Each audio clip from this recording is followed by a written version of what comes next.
Shalom saudara yang terkasih dalam Tuhan, kembali lagi dalam renungan tekad, temukan kebenaran Allah yang dahsyat. Mari kita bersatu di dalam doa.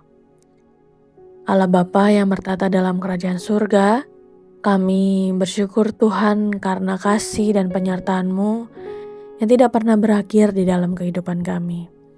Saat ini sebelum kami memulai saat teduh ini, kami menyerahkan seluruh hati, pikiran, dan perasaan kami ke dalam tangan-Mu. Ajari kami Tuhan untuk datang dengan kerendahan hati dan dengan kerinduan untuk mengenal-Mu lebih dalam lagi. Kiranya firman-Mu mengoreksi, menghibur, dan menguatkan kami. Apapun yang Engkau ingin ajarkan hari ini, berilah hati kami yang taat untuk bisa mendengar dan melakukannya. Inilah doa kami, di dalam nama Tuhan Yesus kami berdoa. Amin. Renungan pada pagi hari ini terambil di dalam Ulangan 3 ayat yang ke-22. Janganlah kamu takut kepada mereka, sebab Tuhan Allahmu, dialah yang berperang untuk kamu. Saudara-saudara, ada kalanya kita merasa berani menghadapi tantangan kecil, tetapi menjadi gentar juga ketika berhadapan dengan persoalan yang jauh lebih besar. Mungkin demikianlah perasaan yang dialami bangsa Israel ketika mereka semakin dekat dengan tanah perjanjian. Di hadapan mereka berdiri Og, Raja Basan, seorang penguasa yang terkenal kuat dan memiliki wilayah yang besar. Secara manusia, ancaman ini cukup untuk membuat mereka takut. Namun justru pada saat itulah Allah mengingatkan mereka bahwa kemenangan tidak ditentukan oleh besarnya musuh, melainkan oleh kebesaran Allah yang menyertai mereka.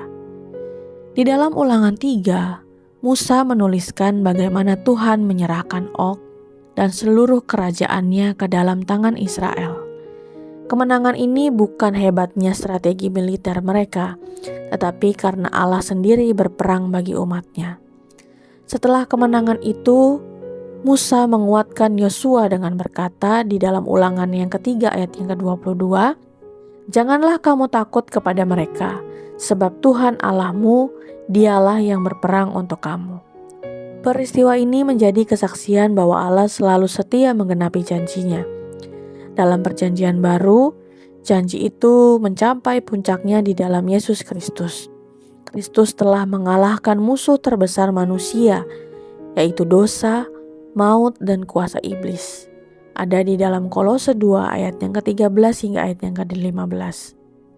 Karena itu orang percaya telah memperoleh kemenangan dan hidup dari kemenangan yang telah dikerjakan oleh Kristus. Saudara-saudara, saat ini keberanian kita lahir dari keyakinan akan penyertaan Allah, bukan dari kemampuan diri sendiri. Kita mungkin menghadapi persoalan keluarga, pekerjaan, pelayanan, kesehatan, atau masa depan. Namun firman Tuhan mengingatkan kita agar tidak membiarkan rasa takut menguasai hati. Tapi sebaliknya, kita dapat datang kepada Tuhan dalam doa, dalam ketaatan, dan terus melangkah sesuai kehendak-Nya.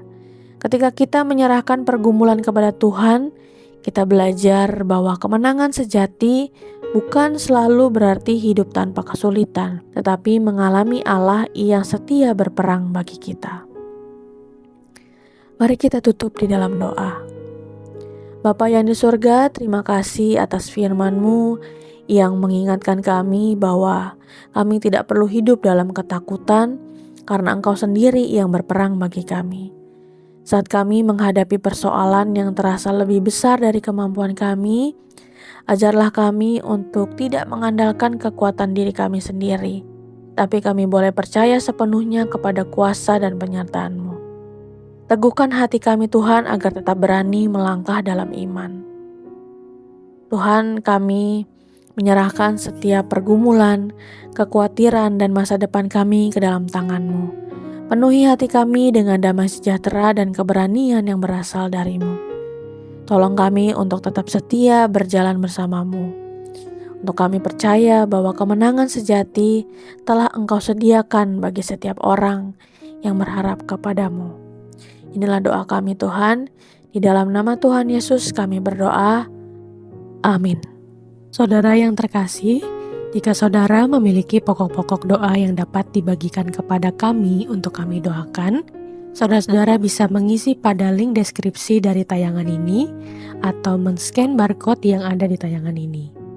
Kami akan mendukung di dalam doa untuk setiap pokok-pokok doa yang ada. Dan jika saudara-saudara diberkati melalui kebenaran firman Tuhan hari ini, silahkan bisa dibagikan tayangan ini kepada siapapun yang saudara rindu untuk mendengarkannya.